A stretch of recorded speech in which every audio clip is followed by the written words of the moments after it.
والسعد حلا وخير الجمع قد وصلا ضيوفنا مرحبا وألفا حيا هلا الذي بنعمته تتم الصالحات.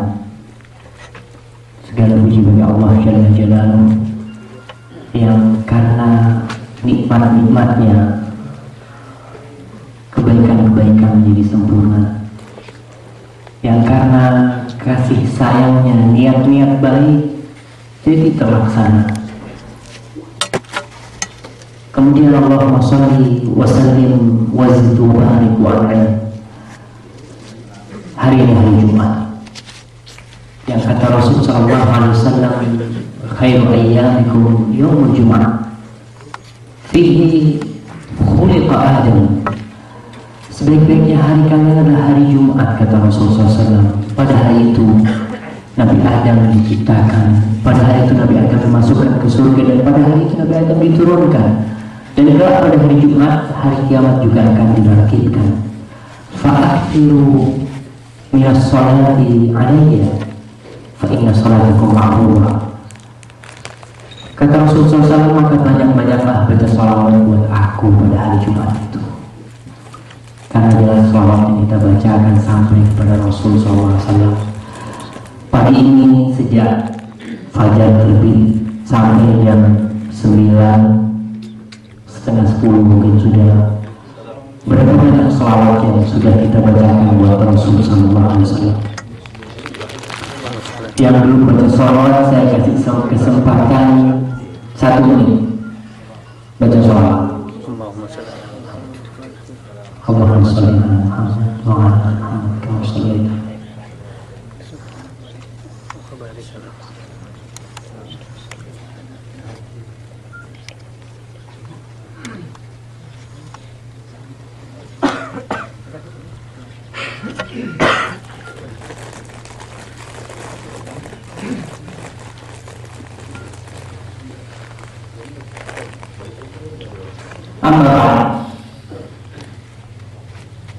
Yang pertama yang saya hormati Ustaz Syafir bin Fauzi Bawazir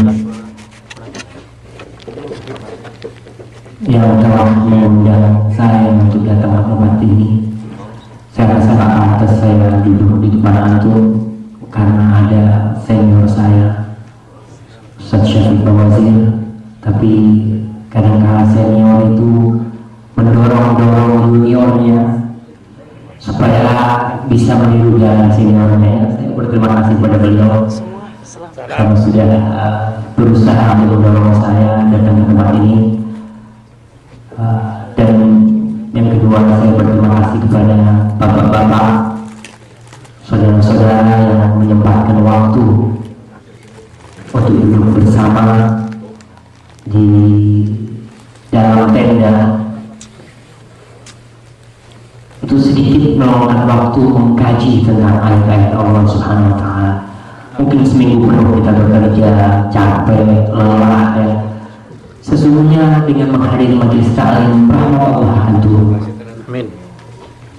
Kasih sayang Allah akan meliputi kita, dan subhanallah, malaikat juga akan mengembangkan sayapnya sebagai bentuk ridho dengan apa yang kita lakukan di tempat ini.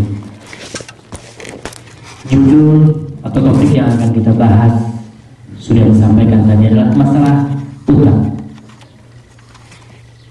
Tapi sebelumnya saya mau bertanya, siapa di tempat ini yang tidak punya utang? Kalau yang punya utang banyak ya, yang nggak punya utang 1, 2, banyak 3. Yang nggak punya utang sama sekali, 1 real nggak punya utang. Punya utang ke Begalah. Utang ke Begalah juga utang, yang nggak punya utang. Berarti rata-rata semuanya punya utang. Oke, yang nggak punya utang tadi kepingin ngutang nggak? Cuma nggak ada yang ngutangin gitu. Semuanya punya utang. Dan niat kepingin ngutang lagi Ustaz, tapi nggak ada yang ngutangin. Ya, kita bicara sekarang hari ini bagaimana kita mencari utangan. Insya Allah, karena alhamdulillah yang punya utang tentunya juga punya uang. Ada yang untuk bayar utangnya enggak? Jelas Ustaz. Ada. Jelas. Sebagian ada yang nggak niat lah, ya mungkin nanti kalau mati dia akan lupa sama utangnya. Kenapa manusia itu berhutang? Itu topik yang pertama. Kita ada 12 poin yang akan kita bahas. Insya Allah tiap poin paling lama 5 menit dan 1 jam insya Allah akan selesai. Poin pertama yang akan kita bicarakan, mengapa harus berhutang? Semua hewan mamalia, hampir semua, itu lahir bisa jalan. Sapi subhanallah, baru keluar krocot, dia langsung jalan. Ayam keluar dari telurnya, subhanallah, nggak ngurus bapak ibunya, dia bisa berlari. Tapi manusia, Allah mengatakan wa khuliqal insanu dha'ifa. Allah menciptakan manusia dalam kelemahan. Iya, sejak dari lahir kita tahu kita lemah. Kita butuh bantuan orang sejak dari lahir. Mau keluar pun harus dibantu. Sapi itu keluar sendiri anaknya, nggak ada bidannya. Tapi kita harus ada bidan yang ngeluarin kita, harus digendong. Sampai berapa tahun kita butuh bantuan orang? Sampai saat ini, betul, kita sampai saat ini masih butuh bantuan orang karena kita lemah. Dan itu tabiat manusia yang Allah ciptakan manusia seperti itu ada. Ayam sejak lahir nggak butuh bantuan orang, sudah dia keluar lari kemana-mana. Tapi kadang-kadang manusianya yang ingin membantu, dia melihat ayam kesian, dia nggak ada makan, dia kasih makan. Padahal ayam bisa cari makan sendiri dia tanpa dibantu kita. Tapi karena kita manusia yang lemah dan kita biasa dibantu, terbentuk di diri kita keinginan untuk membantu akhirnya. Subhanallah. Dan itu untuk menyadarkan manusia bahwasanya kita adalah makhluk yang lemah, perlu dibantu, dan kita juga harus suka membantu. Kehidupan ini, ya, kalau kita melihat kehidupan ini, banyak permisalan-permisalan yang dilontarkan. Sebagai mengatakan kehidupan itu seperti mendaki gunung, ya. Orang yang mendaki gunung kadang-kala dia berdiri jalannya, kadang-kala dia harus berpegangan, kadang-kala dia butuh tali, kadang-kala dia harus ditarik sama orang agar bisa sampai ke puncak gunung yang dituju. Sebagian menyamakan kehidupan ini seperti berlayar di samudra yang luas. Kadang-kala airnya tenang dan damai, cari ikan gampang, subhanallah, berjalan terus tanpa ada gangguan. Namun kadang-kala perahu yang kita naiki itu bergoyang tatkala Allah mengirimkan angin dan badai yang menghidupkan ombak yang sedang aktif, sehingga tatkala itu kapal kita akan goyang, ikan yang di depan kita akan kabur, dan sebagian selamat menghadapi badai itu, dan sebagian perahunya hancur berkeping-keping. Dan tatkala itu kita butuh bantuan orang. Itulah kondisi kita dalam kehidupan ini. Kebutuhan selalu ada, tapi pemasukan tidak selalu sama dengan kebutuhan. Gaji 2.000 real, gaji 5.000 real, pengeluaran 6.000, apa gunanya? Tetap harus ngutang 1.000 real. Di Medina saya punya kenalan orang Saudi, gajinya 11.500. Ada yang gajinya 11.500? Mungkin 10%-nya gaji kita. 1 tahun katanya. Itu 11.500, kata dia, pertengahan bulan saya cari utangan. Utang ke siapa? Ke pembantunya. Pembantunya punya uang, ya tiap bulan digaji, disimpan sama dia.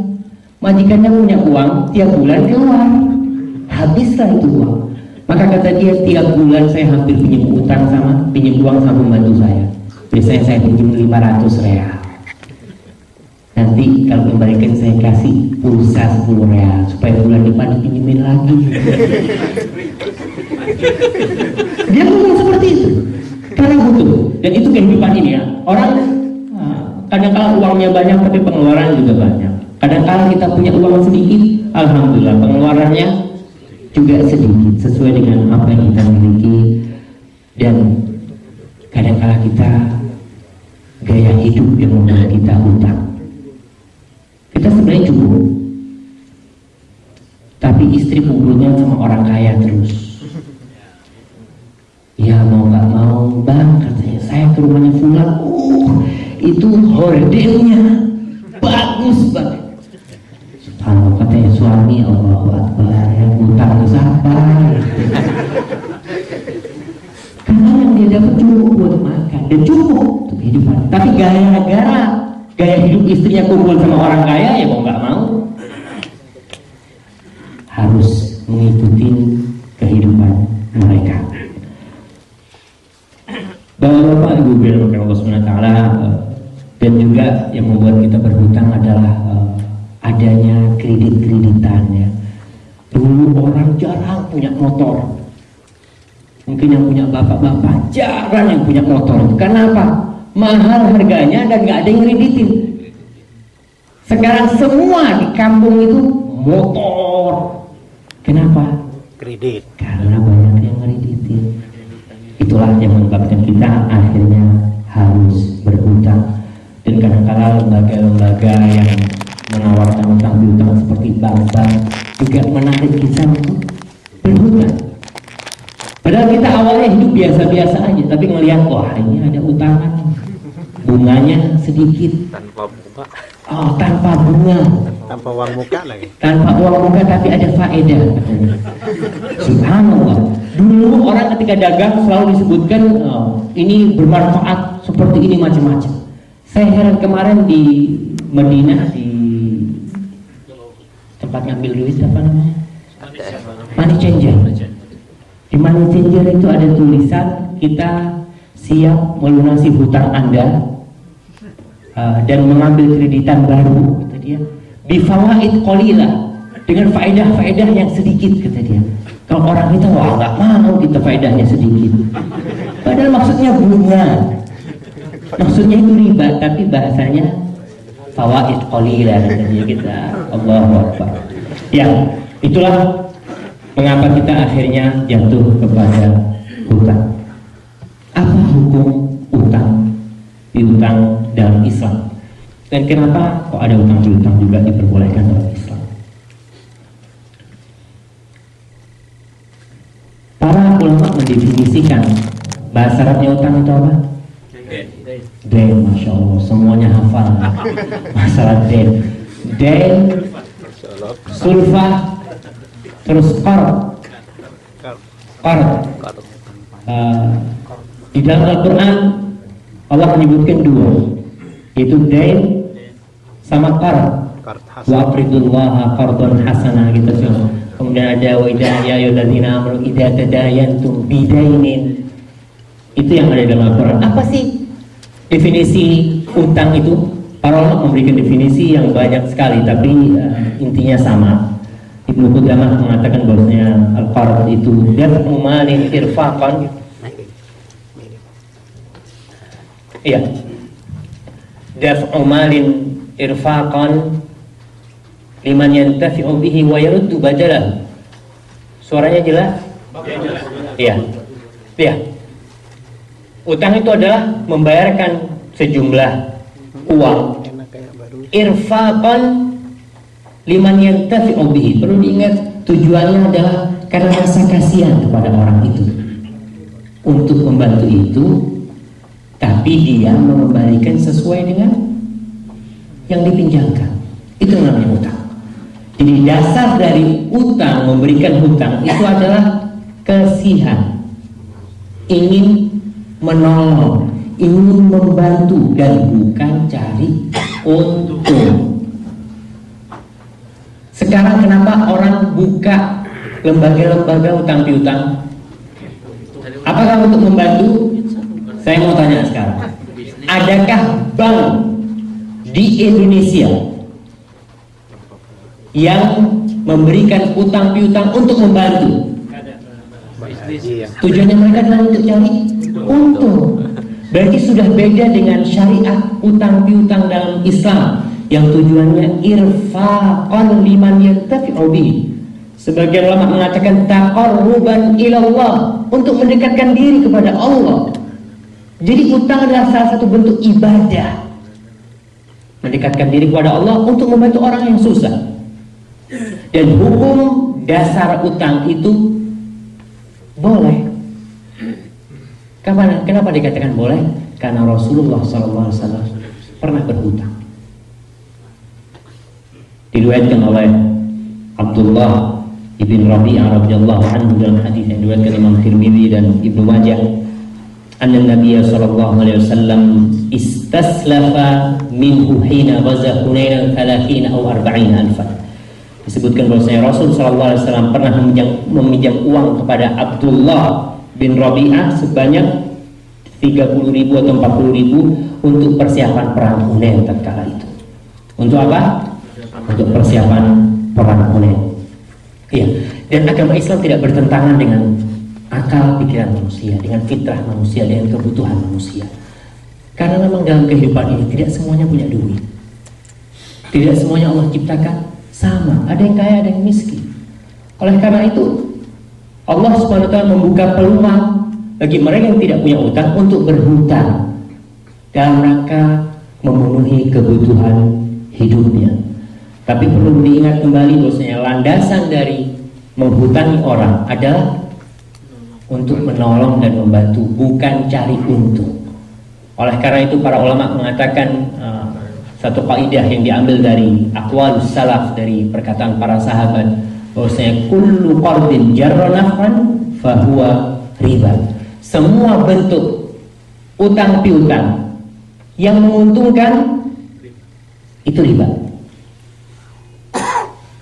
Tatkala turun ayat pengharaman riba di surat Al-Baqarah, orang-orang kafir menentang, orang-orang musyrik di Mekah menentang. Apa jawab mereka?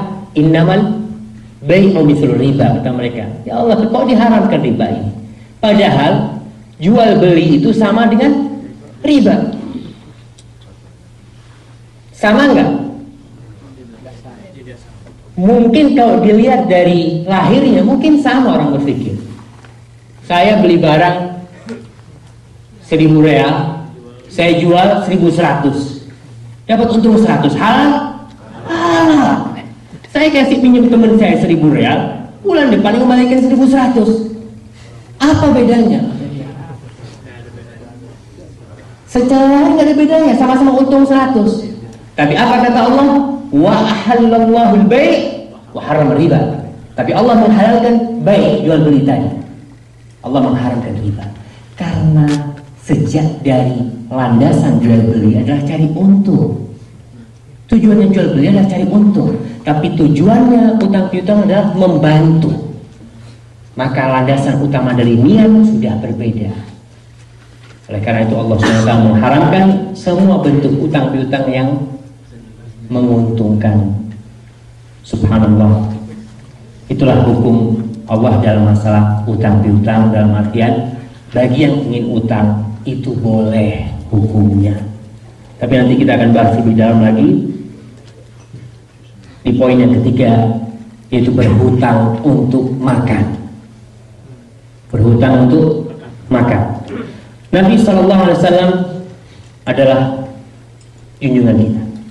Beliau adalah idola kita, beliau adalah panutan kita, figur kita, dan kita diwajibkan untuk mengikuti Rasulullah SAW. Allah mengatakan laqad kana lakum fi Rasulillahi uswatun hasanah liman kana yarjullah wal yawmal akhir wa dzakarallaha katsiran.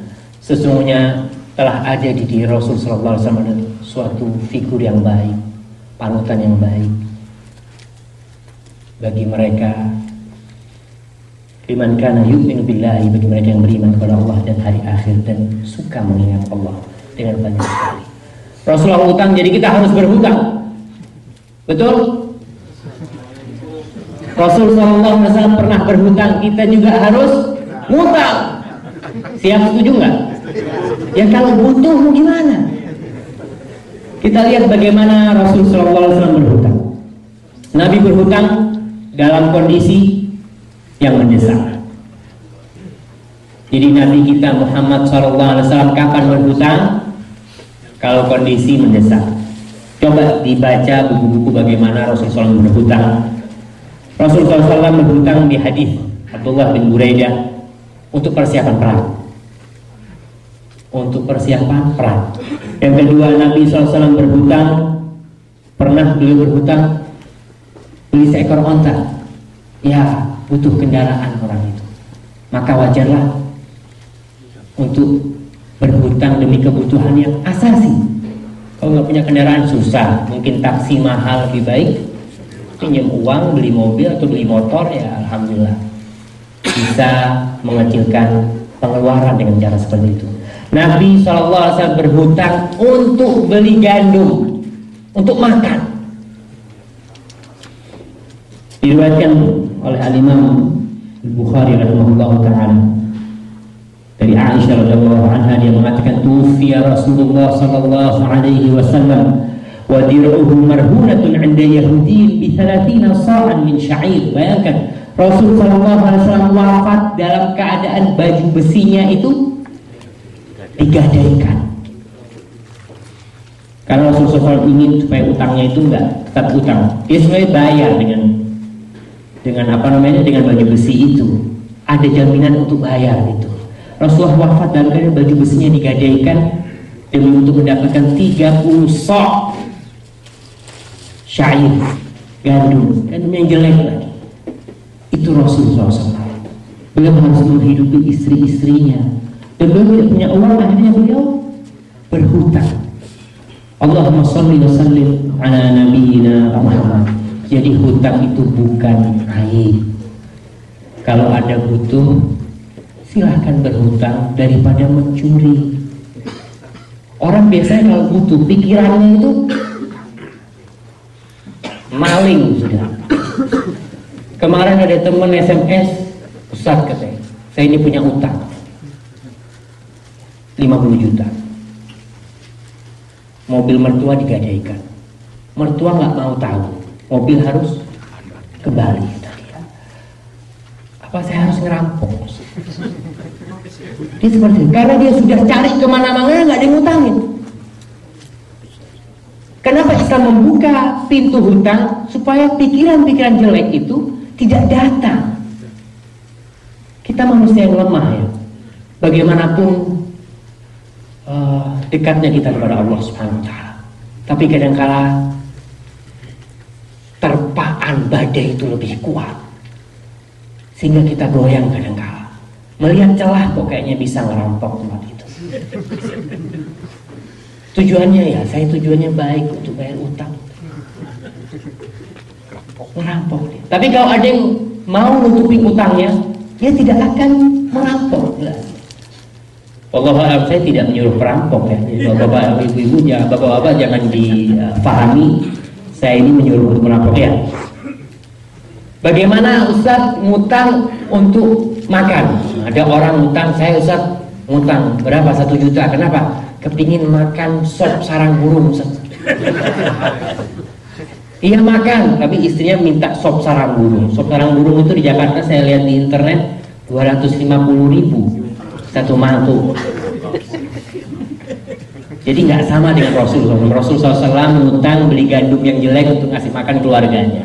Ada orang ngutang untuk beli sop sarang burung. Jadi bedalah dengan Rasulullah SAW. Para ulama menjelaskan dalam buku-buku mereka ya, dari perkataan-perkataan mereka bahwasanya berhutang itu boleh. Berhutang yang bersih dari riba itu boleh dengan 2 persyaratan. Hukumnya mubah dengan 2 persyaratan. Yang pertama adalah karena kebutuhan yang mendesak, bukan hanya karena ingin bermewah-mewahan. Istri hamil gitu kan, mau ngidam. Ngidamnya apa? di Indonesia ngidamnya kepingin mencium Ka'bah gitu, ya Allah.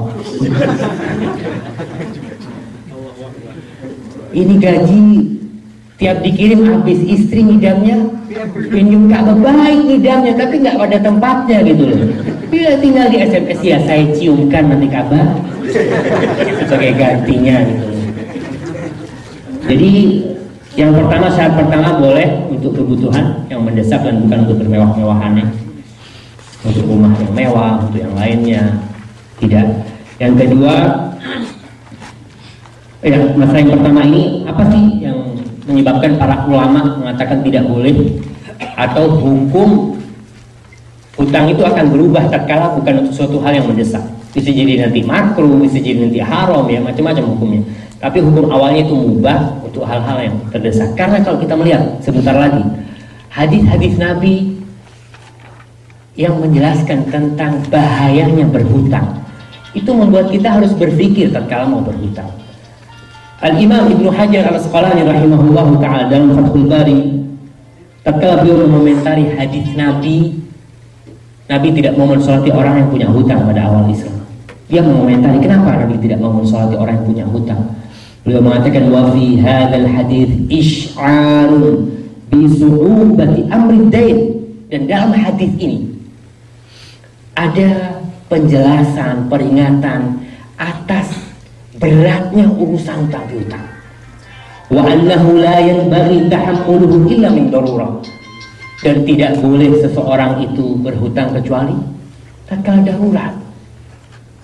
Karena jangan sampai hutang itu menyebabkan kita tidak disolatin oleh orang-orang yang alim tatkala kita mati. Yang kedua, hutang itu boleh, kita boleh berhutang apabila ada dugaan kuat untuk membayar, mampu kita membayar, mampu untuk melunasi, ada harapan untuk melunasi. Kalau tidak ada harapan melunasi, maka kita harus ngasih tahu kepada yang punya uang. Mungkin kita kayaknya anak susah untuk bayar gitu ya. Ada orang yang ngomong kalau susah untuk bayar jangan ngutang gitu. Tapi ada orang susah untuk bayar, ya sudahlah, kau kapan punya uang kau bayar. Jadi tempo waktunya terbuka. Itu ada orang-orang yang baik gitu kan. Semuanya baik di sini. Alhamdulillah ya. Antum tinggal ngelihat, tinggal punya utang ngelirik fulan kalau dapat gaji. Ngutang tanpa batas tempo waktu. Dan juga perlu diingat kenapa dilarang kita bermewah-mewahan, karena Islam sudah mengatur banyak hal dalam kehidupan ini, dan Allah berfirman wa kulu washrabu wa la tusrifu innahu la yuhibbul musrifin. Makan dan minumlah, jangan berlebih-lebihan, sesungguhnya Allah tidak menyukai orang-orang yang berlebih-lebihan. Yang keempat, lumbung pahala yang dilalaikan. Kita sudah tahu kenapa harus berhutang, kita tahu hukum hutang. Sekarang kita akan berbicara, ternyata ada lumbung pahala yang dilalaikan oleh orang-orang yang berduit dan yang tidak berduit.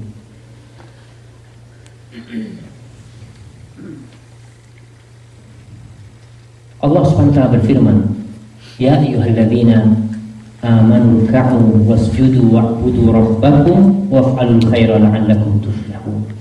Wahai orang-orang yang beriman, rukuklah kalian, sujudlah kalian, sembahlah Allah SWT Rabb kalian, dan berbuatlah baik la'allakum tuflihun, agar kalian berbahagia, berhasil dalam kehidupan ini. Dan Rasul sallallahu alaihi wasallam mengatakan al-muslim akhul muslim. Muslim itu saudaranya muslim yang lain. La yaghlimu, maka janganlah dia menzaliminya. Ada yang dizalimi di sini? Ada yang mazlum di sini? Banyak Ustaz. Tidak digaji, subhanallah. Kezaliman yang paling sering di sini adalah tidak digaji. Itu kezaliman. Dan seorang muslim tidak boleh menzalimi saudaranya. Nipu saudaranya, HP, jual HP. Sof ini HP jadid kata dia. Maafin muskilah katanya. Maafin muskilah katanya. Anak jamin 24 jam. Setelah 24 jam rusak nggak jamin, karena dia tahu rusaknya setelah 24 jam. Itu zalim juga. Seorang muslim tidak boleh menzalimi saudaranya, wal yuslim, dan tidak boleh dia menyerahkan saudaranya kepada orang yang akan menyakiti dia, kepada musuh, kepada orang-orang kafir. Man kana fi hajati akhihi kana Allah fi hajati. Barang siapa yang memenuhi kebutuhan saudaranya gak mampu, dia bantu dia, apa balasannya? Kana Allah fi hajati. Allah akan memenuhi kebutuhan dia. Jangan pernah merasa cukup. Kadang-kala kita merasa, oh anak gak butuh bantuan dari Allah, karena merasa uangnya sudah banyak. Maka dia mau bantu orang dengan cari pahala ini, tidak terpikirkan kadang-kala, oh anak itu dia cukup, gak butuh bantuan. Kita membantu orang itu, yang bantu kita siapa? Allah Jalla Jalaluhu. Bayangkan. Kemudian Rasul mengatakan, wa man farraja an muslimin kurbatan farajallahu anhu biha kurbatan min kurbati yaumil qiyamah. Dan barang siapa yang menghapuskan, menghilangkan kesusahan seorang yang beriman, satu kesusahannya, maka dengan kesusahan itu Allah akan hapuskan, Allah akan angkat kesusahan di hari kiamat nanti. Satu dengan satu. Siapa yang tidak mau? Mau. Tapi kadang-kala mau mengamalkannya berat, tangan tuh ngeluarkan duit, utangin ini. Allah akan kasih hal itu. Man satara musliman satarahullah yaumil qiyamah. Dan barang siapa yang menutupi aib saudaranya, Allah akan menutupi aibnya. Kita lebih sering membuka aib saudara kita daripada menutupinya. Bahkan kita mungkin lebih suka majelis yang penuh dengan aib-aib saudara kita. Fulan, gak selesai fulan, tapi dia Masya Allah hatinya suka. Padahal aib saudara kita buka, kita umbar, dan kita tidak menutupinya. Allahumma shalli wa sallim ala Nabi. Hadis ini riwayat Bukhari dan Muslim. Iya. Kalau kita mendengarkan ayat tadi dan hadis tadi, berarti kita harus membantu saudara kita dengan harta kita, ya, dengan tenaga kita. Kalau tidak mau sedekah, memberikan bantuan dengan sedekah, susah kita mau sedekah, maka utang. Kalau Anda mau bantu saudara Anda, susah dia butuh uang 100 real, Anda mau bantu susah, mau sedekah maksudnya, jalan keluarnya adalah utang dia. Nabi Muhammad SAW mengatakan dalam hadis riwayat Imam Ahmad, dan hadis ini sahih. Rasul mengatakan, inna salafa yajri majra syatri sadaqah. Ngutangin itu sama dengan separuh dari sedekah. Ada teman butuh 1.000 real, utangin 1.000 real, sama dengan sedekah 500 real. Mau sedekah 500 real, wah eman-eman kita, ya utang. Assalamualaikum. Syukur. Karena dengan ngutangin kita sudah sedekah dengan separuh harta kita, dan kita tahu pahala sedekah. Mathalul ladzina yunfiquna amwalahum fi sabilillah kamathali habbatin ambatat sab'a sanabil fi kulli sumbulatin mi'atu habbah wallahu yudha'ifu liman yasha wallahu wasi'un 'alim.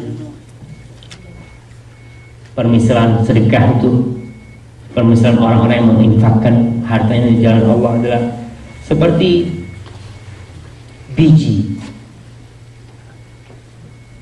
gandum yang menumbuhkan 7 pulir-pulir, 7 cabang dari pohon itu. Kemudian di setiap cabang itu, setiap daunnya atau yang ada buahnya itu, tangkainya ada berapa? Ada mi'atu habba, ada 100. Jadi 700, bayangkan. Kita sedekah 1.000 real sama dengan 700.000 real, bayangkan. Pahalanya Allah akan lipat gandakan seperti itu. Makanya kalau Anda gak mau sedekah, jalan keluarnya utangi. Siap utangi? Belum.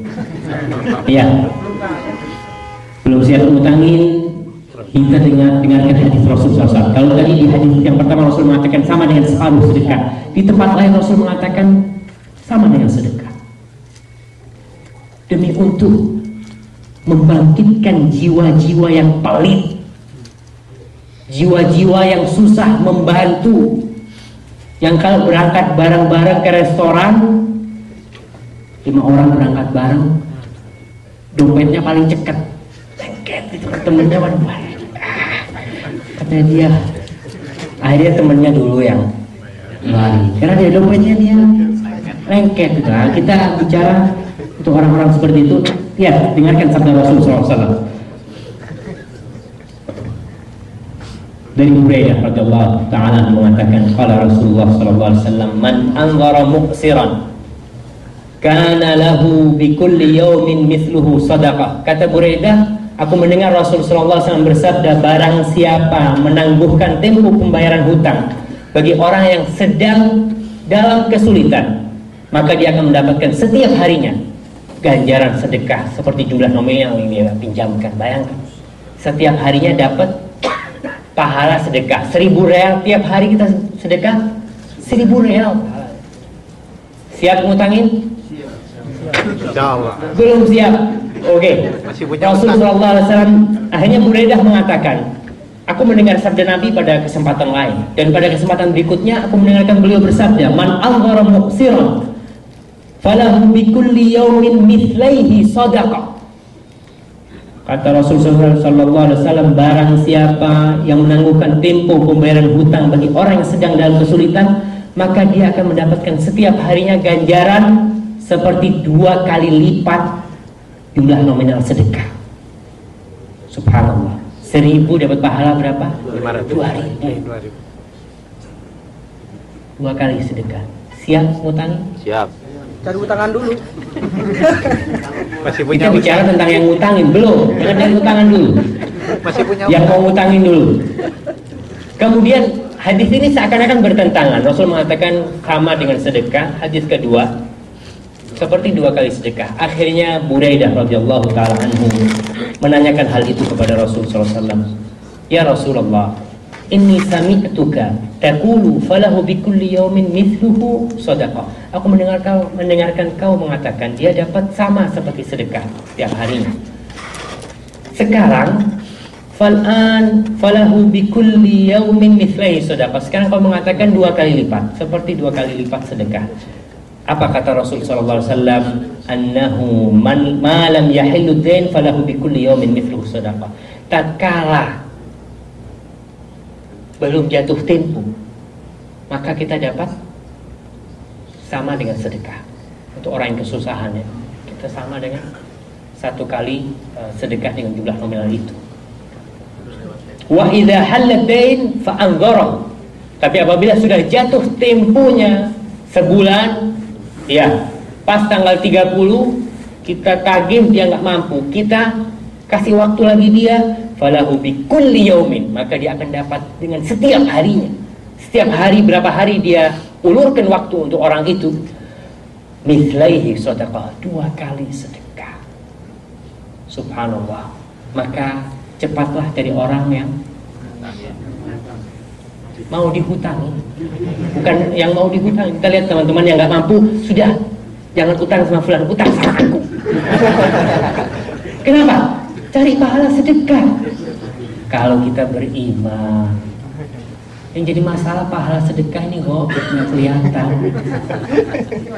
Betul nggak? Kalau kelihatan 1.000 jadi 700.000, wah, kayaknya semua pada rebutan utangnya. Karena pahalanya kelihatan mata. Tapi karena pahalanya tidak kelihatan mata, akhirnya menyebabkan kita kurang termotivasi untuk mengutangi. Juga pahala sedekah lainnya, pahala utang lainnya adalah sama dengan membebaskan budak, ya. Harga budak itu mahal sekali dulu. Rasulullah SAW mengatakan dalam hadis riwayat Bara' bin Azib, man manaha manihatan wariman aw dhahaban aw saqalaban aw ahda zuqaqan fa huwa ka'idki raqabah. Kata Rasulullah SAW, siapa yang memberi hutang berupa perak atau emas, ya uang, susu atau menghadiahkan jalan setapak, maka sama halnya dia telah membebaskan budak. Subhanallah. Jadi betapa indahnya memberikan utang kepada orang, karena intinya utang itu adalah membantu orang yang sedang membutuhkan. Anda sedekah sama orang, kadang-kadang orang itu nggak butuh. Orang-orang miskin yang minta-minta, kadang-kadang dia cukup yang dia makan. Tapi karena sudah pekerjaannya ngemis, ya dia setiap harinya berjalan untuk ngemis. Tapi orang yang berhutang biasanya orang itu butuh, benar-benar butuh sedekah itu. Maka keluarkan uang Anda dengan harapan 2 kali sedekah. Gak bisa bayar, gak apa-apa. Gak bisa bayar, gak apa-apa. Kalau gak bayar, Ustaz, rugi gitu Ustaz. Gak rugi. Tetap pahalanya itu tetap berjalan. Setiap hari baikkan kata Rasul. Setiap hari kita ulur waktu itu, setiap hari itu kita dapat pahala sedekah. Mudah-mudahan Allah SWT menerima sedekah kita. Poin yang kelima, jangan berhutang.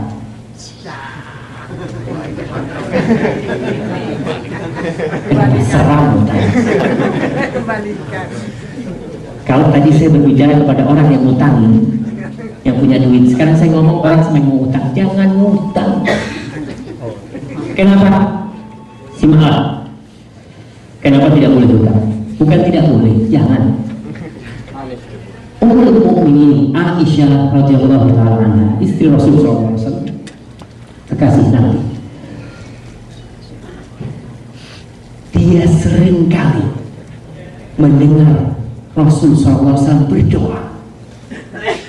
Doanya itu, Allahumma a'udzubika minal ma'thal wal maghram. Ya Allah, aku berlindung kepadamu dari dosa dan dari hutang. Sering kali masalah hutang disebut sama Rasul dalam doanya. Akhirnya dia memberanikan diri bertanya kepada Rasul SAW, kepada suaminya. Suami yang punya tanggungan istri banyak, yang harus menghidupi istrinya, yang bahkan Rasul meninggal dunia dalam keadaan baju besinya digadaikan untuk ngasih makan istri-istrinya. Aisyah bertanya, ya Rasulullah, ma aktsara ma tata'awwadu minal maghrib. Ya Rasulullah, betapa seringnya kau memohon perlindungan kepada Allah dari hutang. Ada apa dengan hutang? Apa jawab Rasulullah? Rasul membuka rahasia dari banyaknya doa yang dia sampaikan hal itu.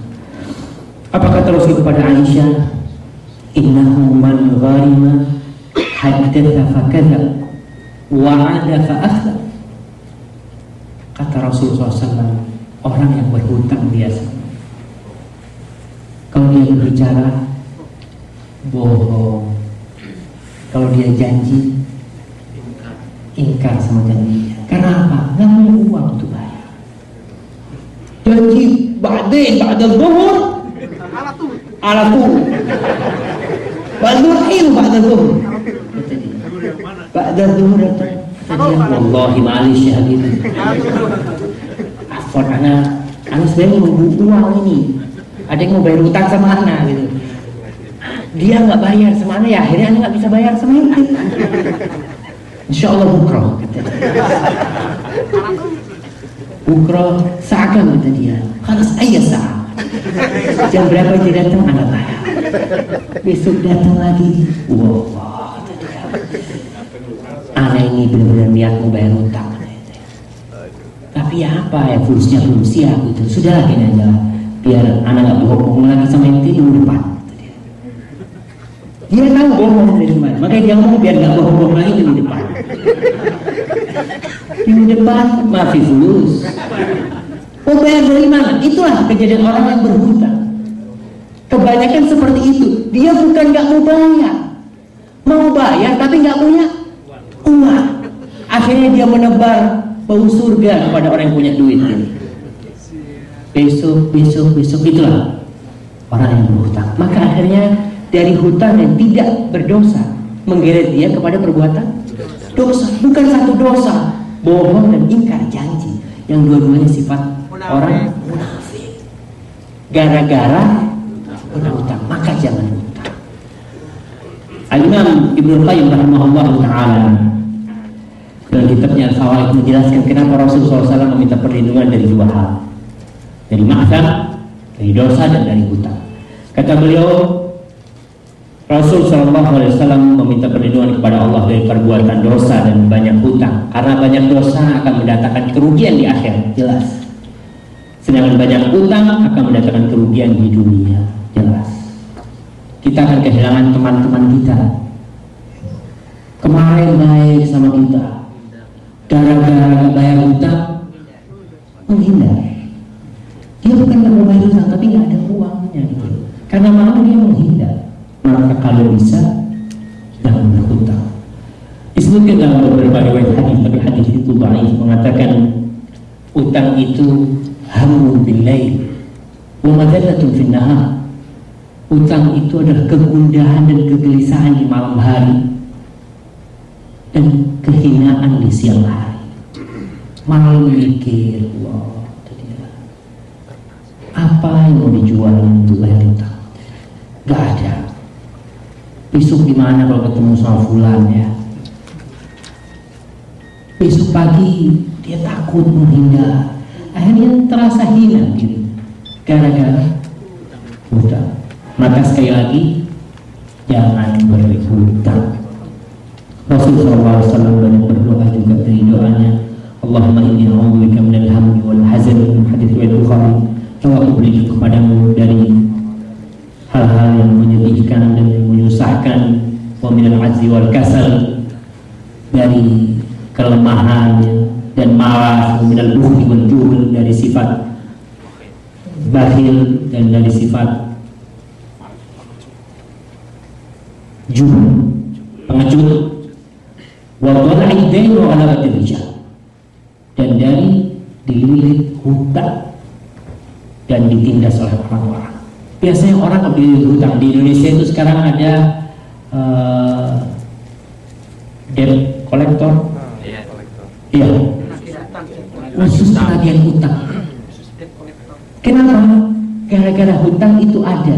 Kalau mereka alhamdulillah katanya, mudah-mudahan orang banyak yang nggak bayar hutang katanya, karena kerjaannya dia. Antum jangan nyaminin doanya dia, caranya jangan hutang. Itu maka jangan hutang. Yang keenam, poin yang keenam, jangan mati membawa hutang. Ya sekarang sudah punya hutang, besok nggak mau hutang, tapi sekarang sudah punya hutang, jangan dibawa mati hutang. Kenapa? Kata Rasulullah SAW, yaghfirullah lisyahid kulla dhanbin illa dain. Allah akan mengampuni semua dosanya yang mati syahid, mati perang di jalan Allah, kecuali hutang. Maka jangan berangkat jihad ninggalin hutang, karena tetap dosa hutangnya itu nggak diampuni, harus dibayar. Kemudian dalam hadis yang diriwayatkan oleh Imam Ahmad dan Nasai, an Muhammad bin Jahsh radhiyallahu anhu, qala kunna julusan 'inda Rasulillah sallallahu alaihi wasallam. Suatu hari kita duduk bersama Rasulullah SAW. Farafa'a ra'sahu ila as-sama. Kemudian Rasul mengangkat kepalanya, menengadah ke langit. Thumma wada'a rahatahu ala jabhatihi. Kemudian beliau meletakkan tangannya di kepalanya, di jidatnya, di keningnya. Thumma qala, kemudian beliau berkata, antum melihat Rasul duduk melihat ke langit, kemudian mengangkat tangannya, meletakkannya di dahinya. Orang kalau itu sedang apa? Ada yang dipikirkan, ada sesuatu yang berat yang sedang menjadi beban beliau. Kemudian beliau berkata, subhanallah, madza nazala min at-tashdid, kata dia. Maha suci Allah, apa yang telah turun dari kekerasan, dari satu hal yang sangat keras, sangat pedih, sangat berat. Fasakatna wa fazirna. Para sahabat mendengar itu diam mereka dan takut mereka, karena melihat apa yang dilakukan Nabi ini ada satu hal yang benar-benar menakutkan sekali. Kalau maka Nabi, para sahabat bayangkan tidak tanya pada saat itu, Mereka mencukupkan diri dengan keimanan mereka dan rasa takut mereka kepada Allah SWT. Mereka takut, dan takut adalah salah satu dari keimanan kita kepada Allah SWT. Dan mereka diam menghormati Rasul SAW. Karena kondisinya nggak pantas untuk ditanyakan. Falamma kana minal ghad sa'altuhu, kata Muhammad bin Jahsh, keesokan harinya aku bertanya kepada Rasulullah SAW, ya Rasulullah, ma hadha at-tashdid alladhi nazal? Wahai Rasulullah, apakah satu hal yang berat yang menakutkan ini yang telah turun ya Rasulullah SAW? Faqala, kemudian Nabi bersabda, walladhi nafsi biyadi. Nabi biasanya kalau hendak mengatakan hal-hal yang penting, yang sangat urgen sekali, beliau itu bersumpah dengan jiwanya yang berada di tangan Allah SWT. Dengan yang jiwanya berada di tangan pemiliknya, itu Allah SWT.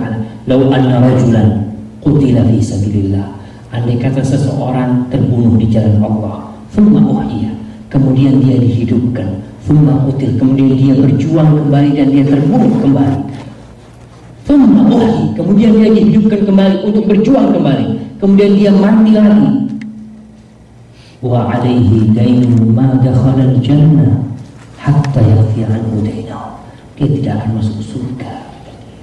3 kali berjuang di jalan Allah, 3 kali mati fi sabilillah. Kata Rasulullah, ma dakhala al-jannah hatta yuqda anhu dainahu, sampai dibayarkan, dilunasi hutangnya. Kita nggak berjuang di jalan Allah, yang sholatnya kadang-kala telah, yang wiridannya sedikit-sedikit, jangan mengharap masuk surga kalau ninggalin hutang. Maka berusaha jangan berhutang. Dan hadis tadi Rasulullah SAW tidak mau mensolati orang yang hutang pada awal Islam, tidak disolati. Kenapa? Karena urusan hutang bukan urusan yang ringan ya. Gimana tatkala hidup di masa itu, para sahabat melihat ada orang punya utang nggak disolatin Nabi, maka para sahabat berusaha untuk melarikan diri dari hutang. Nabi sudah berkata, Nabi sudah bersabda di beberapa kondisi dan tempat tentang beratnya masalah hutang. Tapi kadang-kala orang kalau dengan omongan saja itu kurang mengindahkan. Tapi tatkala dengan perbuatan, aku tidak sholat dengan orang yang punya hutang, dan para sahabat melihat, maka para sahabat benar-benar akan kabur dari hutang itu dan akan berusaha tidak punya hutang. Tapi gimana? Putus. Maka poin yang ke-7, nawa itu ketika berhutang. Kalau harus berhutang, maka niatnya yang benar. Semua amalan ada niatnya, dan harus ada niat. Niat itu membedakan antara kebiasaan dengan ibadah. Kadang-kala ada satu perkataan Al-Imam Al-Zahabi kalau nggak salah, dia mengatakan, dia menukil perkataan seorang ulama mengatakan, adatul arifin ibadah. Adatnya orang-orang yang mengenal Allah, yang dia dekat dengan Allah, itu jadi ibadah buat mereka. Wa ibadatul amma, dan ibadahnya orang-orang awam ini jadi kebiasaan. Sholatnya karena kebiasaan, puasanya karena kebiasaan, sedekahnya karena kebiasaan, bukan jadi ibadah. Kenapa sholat? Ya, tidak enak kalau sholat. Iya, ada orang kalau ditanya ketika teman-temannya, aku sudah biasa sholat, jadi nggak enak kalau nggak sholat. Niatnya bukan lagi untuk mendekatkan diri kepada Allah, bukan dia niatnya Allah. Ibadah ini kewajiban, sholat ini kewajiban, dan aku ingin mendekatkan diri kepada Allah. Bukan karena biasa sholat, bukan, karena itu ibadah. Maka perlu diingat, niat benar-benar penting. Orang yang mengenal Allah, makannya jadi ibadah. Kenapa ya Allah? Aku ingin sholat malam nanti. Kalau bisa 11 rakaat ya Allah, kuatkan aku dengan yang aku makan. Jadi ibadah enggak? Jadi ibadah. Makannya jadi ibadah. Kita ibadahnya jadi kebiasaan. Allah mudah-mudahan Allah SWT memberikan bimbingan kepada kita agar bisa merubah kebiasaan kita jadi ibadah, dan ibadah kita ya tetap ibadah. Ketika mau berhutang, niatkan untuk kebaikan. Kita butuh istri butuh mau melahirkan. Ya Allah, aku niat utang ini untuk membantu istri yang melahirkan ya Allah, dan niat untuk membayar. Saya berniat ya Allah akan membayar. Kadang-kala dari awal kita melihat teman kita baik, orangnya sudah baik gitu, karena sudah berapa kali utang sama dia nggak pernah ditagih kata dia. Akhirnya setiap mau utang niat nggak mau bayar. Karena apa? Karena selama ini tidak pernah ditagih dan orang itu selalu ngasih utang gitu. Maka niat kita salah.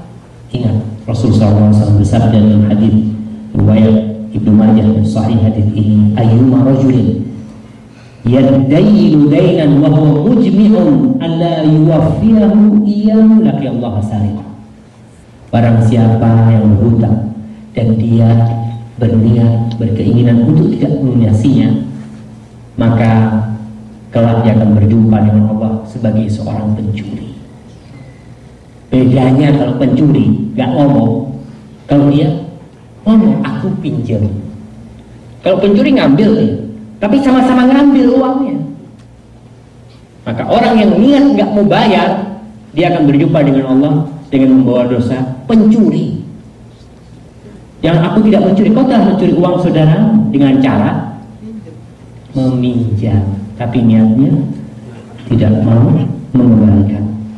Dan dalam hadis lain Rasulullah SAW bersabda, man akhadha amwalan nas yuridu adaaha adallahu anhu. Barang siapa yang mengambil harta orang dengan niat untuk mengembalikannya, dia pinjam dengan niat untuk melunasinya, adallahu anhu, Allah akan membantu dia untuk melunasi. Subhanallah, walaupun Anda mati. Coba lihat kisah-kisah sahabat yang mati meninggalkan hutang.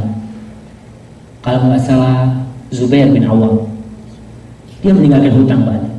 Ketika Zubair orangnya suka membantu orang, akhirnya dia membantu orang dengan berhutang demi membantu orang lain. Dari baiknya orang itu, tatkala dia mengatakan kepada anaknya mau mati, wahai anakku, kalau kau ditagih orang dan tidak bisa bayar hutangku, maka minta tolonglah kepada Maula Zubair. Kau minta tolong kepada pelindungnya Zubair, kata dia. Si anak Abu tanya, man Maula ya Zubair, kata dia.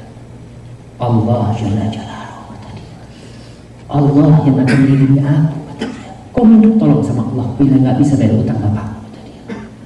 Dan betul, tatkala bapaknya wafat dan datang orang-orang nagih hutang dan dia tidak bisa membayar, doanya anaknya, ya Maula Zubair, kata dia, wahai pelindung Zubair, lunasi utang-utangnya Zubair. Allah lunasi, bayangkan, dengan cara bagaimanapun, tapi dari niat pertama. Maka barang siapa yang niat meminjam untuk membayarnya, adallahu anhu, Allah menjamin akan melunasi dia. Wa man akhadha amwalan nas yuridu itlafaha atlafahu. Barang siapa yang mengambil harta orang dengan niatan gak ingin membayarnya, gak ingin membalikannya, maka dia merusak harta saudaranya. Maka Allah akan merusak orang itu. Kalau sudah dirusak sama Allah, jangan berharap hidup senang walaupun banyak uangnya.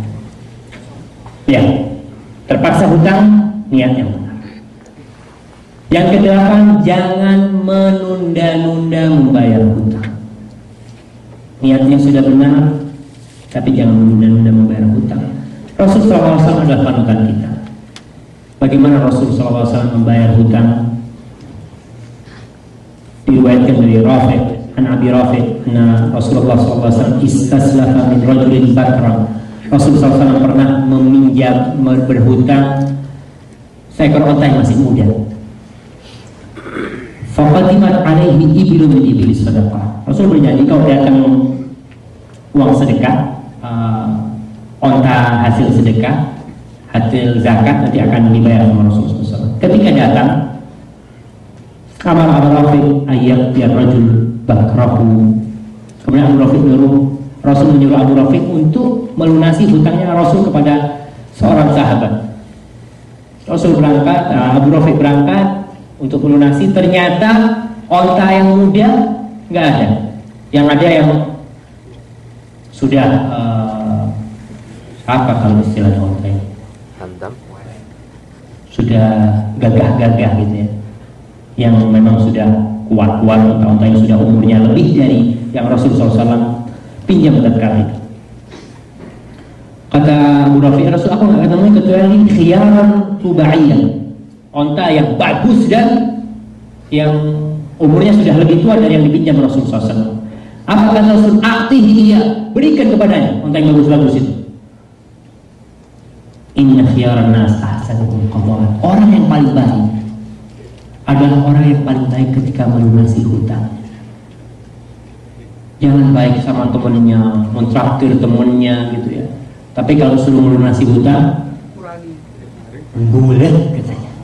Padahal Rasul mengatakan inna khiyaran nas ahsanuhum qada'an. Dan orang-orang yang menunda-nunda, mengulur-ulur pembayaran hutang, yang seperti inilah yang menyebabkan orang kaya nggak mau minjem. Betul nggak? Ya karena adanya oknum-oknum yang tidak mau melunasi hutangnya. Mungkin dia sudah punya uang. Allah yahfad min haula. Rasulullah SAW mengatakan kepada orang yang sudah punya uang, sudah jatuh tempo pembayaran hutang, tapi dia masih menangguhkannya. Kadang-kadang orang itu berpikir, wah, buat modal. Anak putar, namanya dia punya utang 10.000, kalau anak putar uang 10.000 ini jadi 12.000 kayaknya. Setelah itu anak baru mau bayar hutang. Akhirnya 12.000 nggak didapat, 10.000-nya hilang. Utangnya nggak bayar. Gara-gara mengundur-undur pembayaran hutang. Rasulullah SAW mengatakan dalam hadis Bukhari Muslim, matlul ghani zulmun. Kata Rasulullah SAW, menunda-nunda pembayaran utang dari orang kaya, orang yang sudah mampu, itu adalah satu kezaliman. Dan Allah mengharamkan kezaliman. Kezaliman itu zulumatun yaumil qiyamah, dan kita akan dibalas dengan kezaliman kita. Kemudian Rasulullah SAW mengatakan, la yurwajidi yuhillu irdahu wa uqubatahu. Hadis riwayat Bukhari. Orang yang menunda-nunda pembayaran hutang sedangkan dia sudah mampu, maka kehormatannya itu halal. Dalam artian kita boleh melaporkan dia ke hakim, fulan punya hutang. Jangan mengatakan, oh ente sohib sama anak, masa sampai laporan ke hakim deh. Ente sohib tapi nggak mau bayar hutang, halal kehormatan. Kita laporkan kepada orang yang berkuasa agar mengambil uang itu. Wa uqubatuh, dan dia juga berhak untuk mendapatkan sanksi. Makanya dalam Islam orang yang nggak mau bayar hutang itu dipenjara. Itu salah satu hukuman atau sanksi untuk mereka yang tidak mau membayar hutang. Maka jangan menunda-nunda pembayaran hutang, dan kalau bayar hutang, bayarlah dengan cara yang baik. Hutang 10.000 bayar 9.000, ya nggak baik lah. Hutang 10.000 udah kasih 10.000 syukur katanya, kasihlah anak 1.000 gitu kan, itu banyak anak bayar. Nah, ini sudah utang masih minta lagi dia. Sedekah. Minta sedekah dia, anak capek nyari 10.000 ini ya. Rasulullah SAW membayar dengan yang lebih baik. Kasih kelebihan nggak apa-apa, asalkan tidak ada persyaratan di awalnya. Bayar lebih baik. Dan Rasulullah SAW bersabda tatkala beliau membayar hutang kepada Abdullah bin Rabi'ah, beliau mengatakan, barakallahu laka fi ahlika wa malika. Semoga Allah memberikan berkah di saudaramu, di keluargamu, dan di hartamu. Didoakan mereka semua. Bukan awal pinjam uang, awal kembalikan melunasi hutang. Syuf, anak kalau pinjam hutang lagi kasih ya, insyaallah ya. Wah, ini tambah bikin sesat ya. Pertama doakan, semoga Allah memberikan berkah di keluargamu dan hartamu ini. Kemudian Rasul mengatakan, innama jazaa'u salaf al-wafa' wal hamd. Sesungguhnya balasan untuk orang yang mengutangin itu adalah al-wafa', ditepati janji kapan untuk melunasinya, wal hamd, dan didoakan, dipuji, ucapkan terima kasih kepada beliau agar orang itu senang hatinya, dan itu memang balasan untuk dia. Poin yang ke-9, menambah tempo orang yang nggak bisa bayar. Oke, kita berbicara tidak boleh menunda-nunda, tapi ada orang yang memang nggak bisa bayar. Bukan dia menunda-nunda. Bagaimana hukumnya memberikan tangguhan kepada orang itu supaya dia bisa bernafas sedikit. Biasanya orang yang dikejar-kejar oleh yang punya uang itu nggak bisa kerja. Kenapa? Pikirannya pusing dia. Ya Allah, coba diulurkan waktunya. Yalah kalau gitu, kau memang nggak punya uang, Fadlah anak kasih waktu sebulan lagi supaya dia bisa bernafas dan bisa bekerja secara normal. Allah Subhanahu wa taala mengatakan, "Wa in kana dzu usratin fanawiratun ila maisarah wa an tasaddaqu khairul lakum in kuntum ta'lamun." Dan jika orang yang berhutang itu dalam kesukaran, maka berilah tangguh sampai dia berkelapangan, sampai dia bisa membayarnya. Dan bersedekahlah, kata Allah, lebih baik buat kalian. Kalau kita tahu orang itu memang susah, sedekah. Nggak mau sedekah, tangguhkan pembayaran. Dua pilihan. Jangan kita tahu orang itu nggak mampu ya, kita manggil tim kolektor supaya ditangkap sama polisi orang itu memangnya. Memang dia nggak mampu. Dan tadi kita sudah ingat pahala kita menangguhkan orang yang tidak bisa membayar hutang. Dan Rasulullah SAW menceritakan tentang seorang kana rajulun yudayyun nas. Ada orang yang biasa mengutangin orang. Fakana yaqulu li fatah.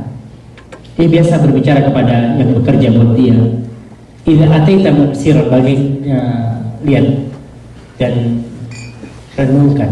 Orang ini mengatakan, dia punya uang, dia berbicara kepada orang yang nagih hutang atau yang nerima orang untuk bayar hutang. Dia idza ataita mu'siran, kalau kau mendatangi orang yang kesusahan, fatajawaz anhu, maka maafkanlah dia. Wasiat kepada penagih hutang. Kalau sekarang wasiatnya, kau kalau ketemu orang yang kesusahan, ambil rumahnya, isi rumahnya, keluarkan semua. Itu yang terjadi sekarang. Rasul menceritakan tentang kejadian seorang yang mengatakan kepada debt kolektornya, kepada pengumpul uangnya, kalau kau mendatangi orang yang kesusahan, fatajawaz anhu, maafkan dia, beri keringanan dia, gak usah bayar. Kenapa? La'allallah yatajawaz anhu. Mudah-mudahan Allah memaafkan kita juga. Kita banyak dosanya. Jangan merasa orang yang bersih. Orang ini berharap itu jadi amalan baik dia untuk di akhirat ketika berjumpa Allah. Apa kata Nabi menjelaskan tentang orang ini? Falaqi Allah, maka kelak dia berjumpa dengan Allah. Fatajawaz, maka Allah memaafkan semua dosa-dosa. Gara-gara dia biasa memaafkan orang yang kesusahan. Beda kalau orang itu nggak mau bayar hutang. Ini bukan kesusahan. Itu pahala bagi orang yang memberikan kelonggaran bagi kepada orang-orang yang mungkin kesusahan. Ada Ustadz saya di sini, Ustadz Nurdin. Kefal Ustadz, Assalamualaikum bekhair. Allah barik fikum. Minta maaf kita memulai sebelum antum datang ya Ustadz. Allah barik fikum Ustadz. Ya, poin yang ke-10, takut nggak dilunasi. Ustadz, saya ini punya uang tapi takut bertemu dengan orang-orang ini yang nggak melunasi utang. Karena ada orang-orang dari wajahnya kelihatan, oh tidak bayar. Dari lihat wajahnya sudah nggak bayar. Dan memang ada. Ada nggak coba kita? Anak lihat dulu dari sebelah kiri. Nggak, kalau lihat wajah yang sebelah kiri kayaknya bayar utang. Yang banyak susah ya, yang nggak kelihatan. Jadi, tapi insya Allah mudah-mudahan semuanya bayar utang. Kalau takut nggak dilunasi, ada jalan keluarnya. Islam itu sempurna. Jalan keluarnya adalah gadai. Gadai. Ada orang mau utang, Ustadz katanya, nggak ada orang utang Ustadznya. Kenapa? Karena Ustadznya punya utang, gitu kan? Berangkatlah ke orang fulus, mungkin ke Ustadz Bapak Ahmad Wakid yang sebenarnya. Pak Ahmad Wakid, saya mau pinjam uang. Kenapa? Istri mau melahirkan. Dilihat sama Ahmad Wakid ini kayaknya gak bayar utang. Ketika tahu orang ini gak mau bayar utang, ya saya akan minjamin uang, asalkan apalah ada jaminan. Boleh dalam Islam, dan itu disyariatkan. Rasulullah SAW meninggal sedangkan baju besinya digadaikan. Gadaikan. Kita boleh meminta, aku nggak mau tanya kalau kecuali ada jaminan. Jaminannya boleh penggadaian, boleh orang. Memain temennya, takut kabur. Ada orang punya utang tahu-tahu menghilang gitu kan. Makanya di Indonesia orang-orang yang punya utang itu nggak boleh keluar negeri atau apa. Dikarenakan takut kabur, maka ada jaminan itu berupa barang atau berupa orang. Gadai adalah berupa jaminan berupa barang. Gadaikan sepeda motor, boleh, tapi syaratnya motornya nggak boleh dipakai. Kalau di Indonesia senang mereka gadai sepeda motor, ada ahlan masalah. Kenapa? Motornya disewakan, diojekin, betul. Kembali kullu qardin jarra naf'an fahuwa riba. Semua bentuk utang piutang yang menguntungkan itu riba. Maka gadai adalah sekedar jaminan. Umpamanya apa aja bisa digadaikan. Kalau dulu yang digadaikan itu sapi. Sekarang kalau di sapi yang digadaikan sapi repot, ya Allah, ngasih makan. Nggak mau. Kalau dulu mereka mau gadaikan sapi, dimana bisa diperas susunya, dia kan ngasih makan, maka boleh dia ambil susunya karena dia ngasih makan, bukan nyari keuntungan dia. Kalau dia ngasih makan yang meres susu, rugi dia. Iya, ngasih makan tiap hari sapinya mati akhirnya, susah ini. Makanya tertentu boleh meres susunya karena memang ada timbal balik. Dia ngasih makan, dia boleh mengambil keuntungan dari makanan yang dia kasihkan ke sapi, bukan dari uang yang dia pinjamkan, bukan. Gadai tipnya nggak boleh dipakai. Kok zen tip ini, mau nyoba nggak boleh, haram hukumnya. Itu gadai seperti itu. Maka gadai itu boleh asalkan tidak dipakai barang gadainya. Sawah di Jember, subhanallah, saya bertemu dengan seorang yang suka menerima gadai sawah. Dia garap sawah. Orang itu pinjam 2 juta kalau nggak salah. Sebelum Krismon ini banyak uang 2 juta itu. Akhirnya 2 tahun jadinya, setahun jadinya digarap sawahnya. Alhamdulillah nggak bayar dia. Gimana Pak? Nggak ada masalah. Selama bisa garap sawah, nggak ada masalah. Setelah 2 tahun dia baru sadar, ya Allah, kata dia, orang itu kesusahan, kata dia. Nggak punya sawah kecuali yang digadaikan. Gimana dia mau bisa bayar utang? Orang sawahnya digarap cuma yang punya uang, kata dia. Akhirnya datang lagi orang itu mau minta ditangguhkan. Pak, saya belum bisa bayar, Pak, kata dia. Sudah Pak, ini bawa sawahnya sudah, kata dia. Hasil dari garap sawah 2 tahun lebih dari utang Bapak, kata dia. Balikin lebih. Itu orang sudah tak bayar, tak balikin lagi. Subhanallah, itu orang-orang yang sadar seperti itu. Maka tujuannya gadai adalah untuk jaminan saja dia bisa bayar. Kalau pas jatuh temponya nggak bisa bayar, kita boleh menjual motor umpamanya. Setahun nggak bisa bayar, ya saya jual karena dia butuh uang gitu. Kalau dia mau tangguhkan lebih baik gitu kan. Tapi kalau orang yang pegang uang itu butuh dengan uangnya, dia mungkin punya kebutuhan lain ya, maka dia boleh menjual motor itu sesuai dengan harganya. Dia utang 1 juta, motornya dijual 3 juta, dikembalikan 2 juta. Karena utangnya cuma 1 juta. Jangan untung saya. Ya, nggak boleh. Tetap semua utang piutang yang menguntungkan hukumnya riba. Jadi kalau ada takut tidak dilunasi, jalan keluarnya adalah gadai. Terima gadai. HP kayak atau apa boleh. Kemudian juga kalau takut nggak lunasin utangnya, ada satu syariat Islam yang banyak meninggalkan orang, yaitu menulis perjanjian utang piutang. Bayangkan sejak 15 abad yang lalu Allah menurunkan ayat khusus dalam masalah no tulis, dalam masalah penulisan utang piutang. Disaksikan, saya tidak akan baca ayatnya karena terlalu panjang. Ini ayat paling panjang dalam Al-Quran Al-Karim. Antum bisa buka setelah ini ayat 282 di surat Al-Baqarah. Ayat 282. Di surat Al-Baqarah penuh, 1 halaman penuh itu tentang utang piutang. Harus ada saksinya 2 gitu kan. Kenapa? Supaya kalau memang dia nggak bisa bayar atau mati nggak bisa bayar, kita bisa minta kepada ahli warisnya. Tapi kalau nggak ada saksinya, nggak ada tulisannya, bapakmu dulu punya utang, wah, bapak dulu punya utang, saya nggak punya utang. Iya, mau tanya sama bapaknya sudah mati. Buktinya bapak saya punya utang apa?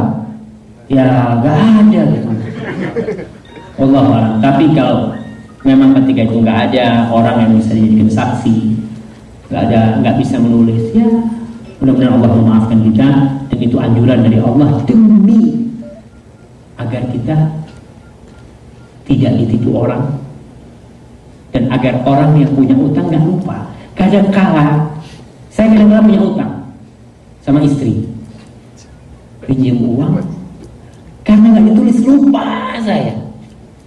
Sampai susah hati istri, abang punya utang. Kapan kata dia? Oh, udah bayar kayaknya. Karena kita merasa sudah bayar, tapi ketika ada tulisannya, nih, oh iya, bayar.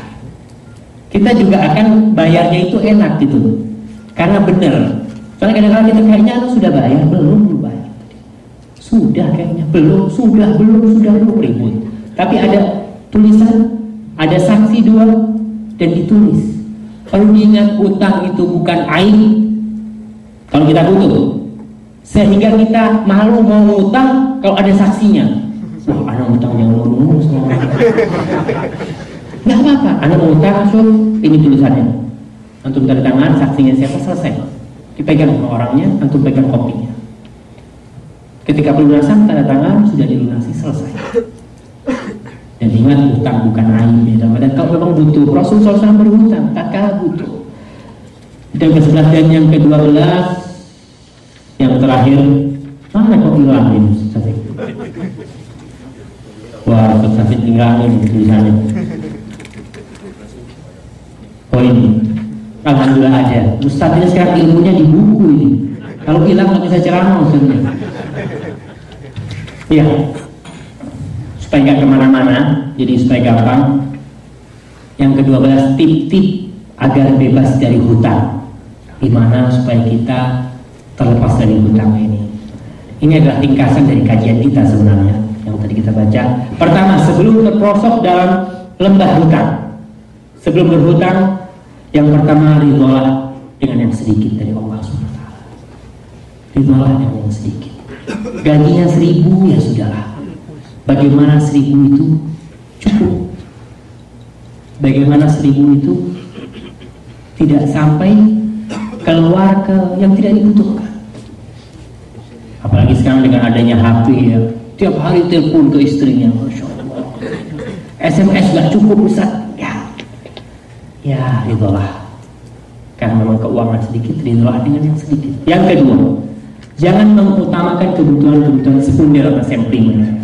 Kebutuhan-kebutuhan yang primer, urusan makan ya, urusan rumah, kebutuhan-kebutuhan yang memang primer. Kalau yang sekunder, HP, butuhlah HP sekarang. Mungkin termasuk yang primer sekarang HP itu. Tapi jangan anak kepingin Nokia yang N8. Kan yang N8? Yang berborot. Saya ini Ustaz katanya kepingin HP ya, karena primer Ustaz, saya harus berhubungan sama keluarga di Indonesia. Saya kepingin HP itu yang harganya 3.000 Ustaz. Mau pinjam sama Ustaz ngomongnya, mau beli HP ini 3.000. Ustaz ini gajinya berapa Ustaz Syafiq ini? Dia mau pinjam 3.000. Maka usahakan kebutuhan-kebutuhan yang primer dahulu. Dan yang ketiga, jangan membesar-besarkan hal yang primer. Butuh rumah, iya. Siapa yang butuh rumah? Saya kepingin rumah Ustaz di Jakarta, di Jalan Sudirman Ustaz. Gaji 1.000. Pengen rumah di Jalan Sudirman di Jakarta gitu. Ya, rumah cukuplah di kampung. Pokok punya rumah bisa untuk berteduh, sudah cukupkan dengan hal itu. Tadi ada yang ngomong sama saya ini ngeramik rumah Ustaz, ngutang Ustaz. Nggak usah pakai keramik, Teh luar biasa. Kadang-kadang kita kan kepingin gitu ya, primer itu harus ada alas rumah ini. Kalau dari tanah kan nggak enak kan, tapi cari yang murah. Ya orang desa itu subhanallah, kadangkala alas rumahnya itu tanah yang sudah keras, supaya hidupnya mereka nikmat. Kenapa? Nggak punya utang, rumahnya zen, nggak bisa tidur. Kapan bayarnya? Kapan bayarnya? Repot ini. Nggak bisa menikmati rumah yang indah. Jangan dibesar-besarkan. Mobil ya, mungkin motor lah. Orang bisa, motor sudah menjadi kebutuhan, tapi jangan kepingin motor Harley Davidson. Itu loh kayak yang dikasihkan Gayus 400 juta. Jangan katanya ya motor ada sudah. Ada awal. Oke, kita cepat-cepat. Oh masih lama. Ya, jangan mobil ya, di Saudi butuh mobil, nggak butuh motor. Jangan Ustaz Safi kepingin mobil, anak kepingin Lexus ini. Cukuplah kumpulan. Jangan berpikir untuk Lexus semuanya. Memang kebutuhan primer mobil itu harus punya lah bagi yang punya keluarga di sini ya, supaya nggak habis taksi. Tapi jangan Lexus, Corolla, insya Allah sudah bisa menyampaikan tujuan kita dengan mobil itu. Kemudian yang keempat, jangan membandingkan dirimu dengan orang lain. Jadilah dirimu sendiri. Punya teman gajinya 10.000, kita gajinya 1.000. Teman HP-nya BlackBerry, jangan pakai BlackBerry juga. Dia BlackBerry pantas gajinya berapa? 10.000, kita 1.000. Belilah HP yang 50 real yang penting. Nggak pede Ustaz kalau barang BlackBerry itu. Ya cari teman lain kalau gitu. Cari teman yang HP-nya sama. Kalau nggak pede, maka jangan membandingkan diri Anda dengan orang lain. Dan istri juga. Kadang-kala kita kerja di sini karena tuntutan istri kata dia. Subhanallah. Saya punya teman dulu di Madinah, dan teman saya juga, dia mau menceraikan istrinya. Kenapa? Satu sebabnya, dia telepon istrinya punya sepupu orang kaya di Indonesia. Istrinya cerita, baru dari kemarin aku ke vilanya Fulan kata dia. Vilanya besar banget, 2,5 M dia beli katanya. Suaminya ini gajinya 1.000, ngomongnya 2,5 M istrinya ini. Akhirnya dia, saya mau ceraikan Ustaz, katanya istri hari mana ini kata dia. Gak tahu anak susah di sini, ngomongnya 2,5 M. Jangan membandingkan dengan orang lain. Jadilah diri Anda sendiri. Bisa beli yang segitu ya nikmati. Jangan pernah membandingkan diri Anda dengan orang, jadilah diri Anda sendiri. Kemudian yang kelima, berlebih-lebihan bukan haknya istri dan anak. Kita punya kewajiban memberikan nafkah mereka, tapi bukan untuk melebih-lebihkan mereka. Kalau kita mampu, secukupnya. Kadang-kala di Saudi apalagi, subhanallah, Saudi ini terkenal sya'abnya sya'bul madyun, satu masyarakat yang terlilit hutang. Kenapa? Gaun malam yang buat pesta-pesta itu dipakai sekali saja oleh mereka. Dan kalau bikin sampai 3.000 real, 7.000 real, sampai ada yang 25.000 real, dipakai cuma sekali. Bukan hak mereka. Seorang suami berkewajiban untuk membatasi hal itu. Jangan kesian istri sama teman-temannya ntar dihina kata dia. Oh, emang seperti itu gak ada perempuan dulu. Baju ini kau pakai kemarin waktu pengantinannya Fulan. Allah Akbar. Memang seperti itu. Ada wanita-wanita seperti itu. Ada seorang wanita saya kenal di Jember. Dia biasa-biasa lah. Ketika berapa kali temu pengantinan, pernikahan, bajunya tetap. Memang baju yang paling bagus itu bajunya dia. Akhirnya sama temannya, baju ini kau pakai berapa kali di pengantinan? Kata dia, emang mau dibuang kalau udah dipakai? Kata dia. Yang mau dibuang materi dipakai selama masih bagus. Kita lihat bagaimana kehidupan Rasul SAW dan para sahabatnya. Ada sahabat yang setiap sholat di Masjid Nabawi, dia itu nggak sempat wiritan di Masjid Nabawi karena dia langsung pulang. Nabi sampai heran kenapa? Karena gantian pakai baju untuk sholatnya. Dia harus cepat supaya istrinya bisa sholat juga. Kita punya baju di lemari berapa baris dan masih mau beli. Ingat, bukan hak istri dan anak-anak baju-baju yang bagus-bagus, ya sandal, sepatu bagus-bagus, bukan. Bermewah-mewah bukan hak mereka. Jadi kita harus sadar agar kita tidak berhutang. Koruptor itu kenapa korupsi? Kadang-kadang seorang lelaki ya kita laki-laki, kita tidak merendahkan kaum wanita. Wanita diciptakan suka yang indah-indah, ya, dan kita harus menyadari hal itu. Seorang suami kadang-kadang mencukupkan, dia kok bisa makan, ada yang dimakan, pakai baju kadang-kala setahun dia nggak beli baju baru. Seorang laki seperti itu, tapi istri, kadang-kala mereka mendorong kita untuk berhutang dan mendorong kita akhirnya berbuat dosa, mencuri, korupsi, gara-gara tuntunan di belakang. Itu istri yang tidak soleha. Kalau soleha, insya Allah akan mendukung kita. Saya mau minum ini ya. Bismillah. Lagi lo ketemu.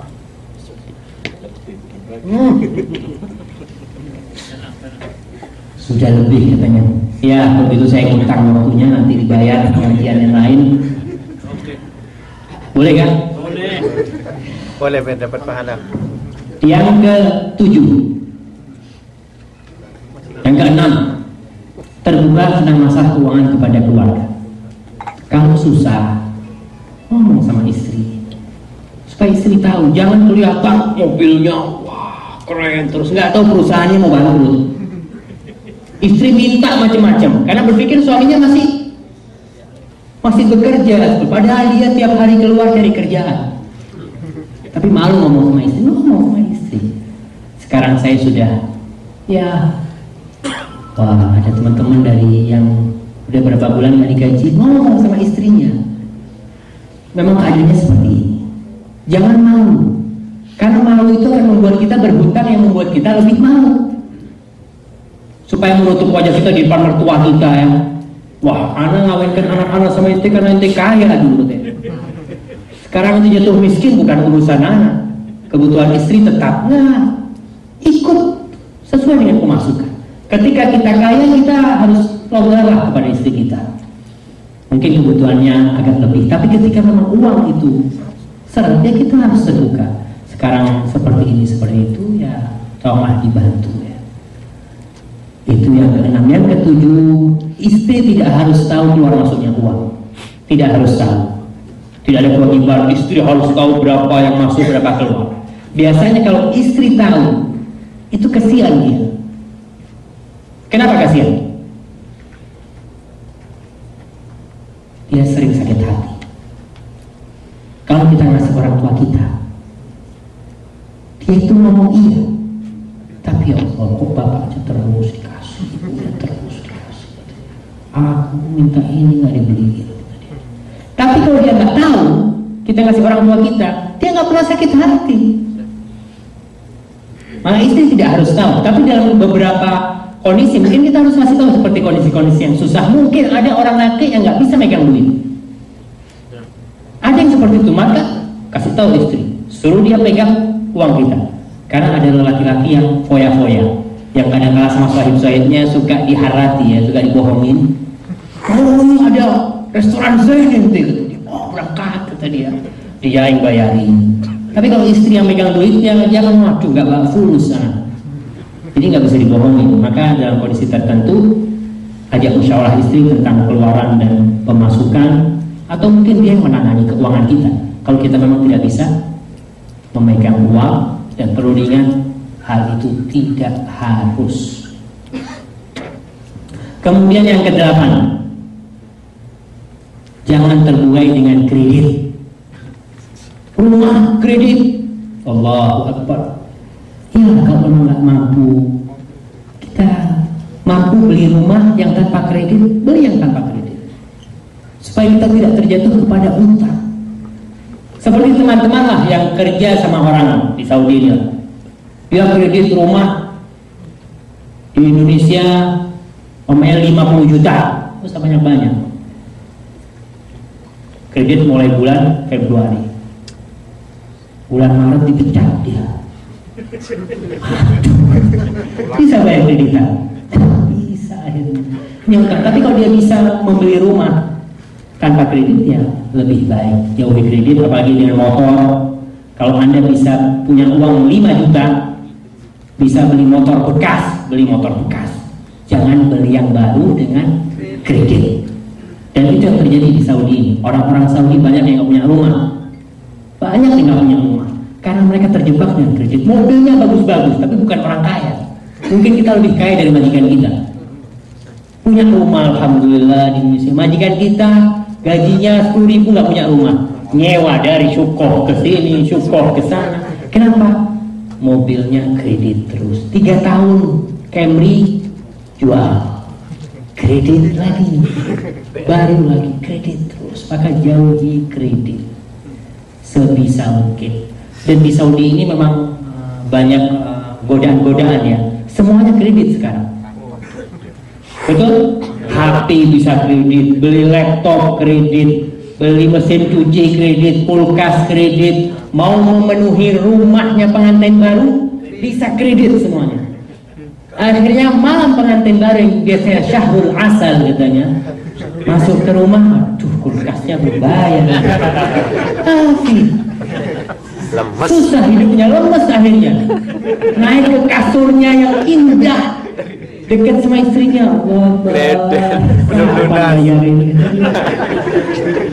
Kalau bisa beli bekas di Haraj kalau itu. Yang ke-9, jangan membujurkan kakimu lebih dari selimutmu. Kedinginan. Kalau selimutnya sedikit ya sudah ditarik kakinya, biar masuk kakinya. Ada orang enggak dikeluarkan kakinya. Akhirnya kedinginan dia diburu-buru karena hutang. Anda lihat pemasukan Anda berapa, pengeluarannya seperti itu. Usaha. Yang ke-11, jauhi kartu kredit. Kalau tadi kredit, kartu kredit jauhi. Kenapa? Selalu punya uang orang itu kalau punya kartu kredit. Ke toko,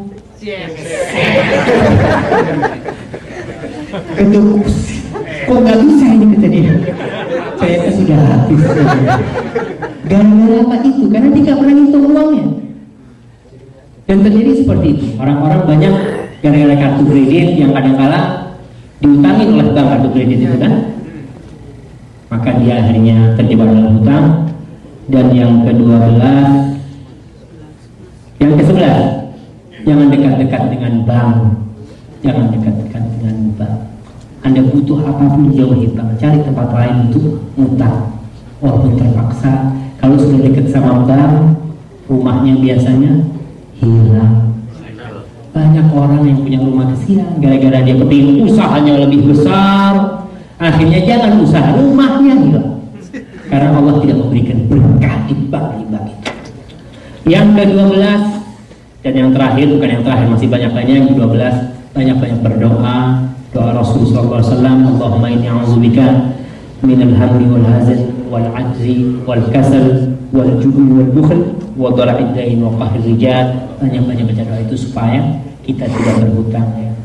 Dan yang kedua, kalau itu pertama sebelum terprosok berhutang. Kalau yang sudah terprosok berhutang seperti kita semua, saya masih punya hutang sama dengan bapak-bapak. Jadi ada trik-trik supaya kita bisa keluar dari lembah ini. Pertama, niat untuk bayar tetap dihidupkan. Ya Allah, mudah-mudahan bisa bayar terus. Jangan karena nggak bisa bayar terus nggak usah bayar. Jangan. Tetap niatkan untuk membayar. Yang kedua, mulailah menabung untuk bayar hutang. Supaya bukti niat kita itu ada. Allah tahu kita benar-benar niat untuk bayar hutang. Buktinya kita sudah menyisihkan. Tiap bulan disisihkan 1 real, 10 real, 20 real untuk bayar hutang.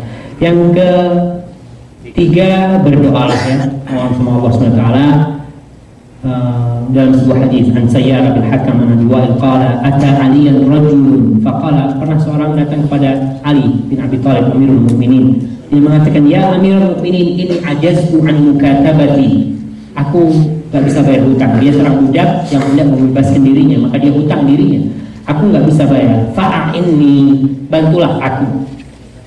Apa kata Ali radhiyallahu ta'ala anhu, ala u'allimuka kalimatin 'allamanihinna Rasulullah SAW, apakah kau tidak mau aku ajari beberapa kalimat yang Rasul telah mengajarkannya kepadaku. Law kana 'alaika mithlu jabalin, andai kata kau memiliki hutang yang seperti gunung, Allah akan membayarkan. Doa itu adalah Allahumma kfini bihalalika an haramika wa bifadlika amman siwak. Allahumma kfini bihalalika an haramika wa aghnini bifadlika amman siwak. Yuk kita baca bareng-bareng. Allahumma ikfini bihalalika an haramika wa aghnini bifadlika amman siwak. Siapa yang belum hafal?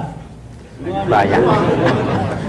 Kalau itu Ustaz Syafiq berkewajiban untuk menuliskan dan bagi semantung. Itu doanya Nabi, hadis ini sahih, dibaca, terus dibaca, dan yakin Allah akan bayarkan hutang kita. Dan doa lain yang diajarkan Nabi Muhammad SAW, panjang hadisnya ini, insya Allah Ustaz Syafiq nanti akan menyebarkannya. Wallahu a'lam bishawab, mungkin yang bisa saya sampaikan ya. Apabila yang saya sampaikan itu benar dari Allah SWT, dan apabila salah itu dari diri saya sendiri dan dari syaitan, dan mudah-mudahan Ustaz Syafiq bisa menambahkan apa yang kurang agar lebih bermanfaat. Waktu yang diberikan kepada Bapak.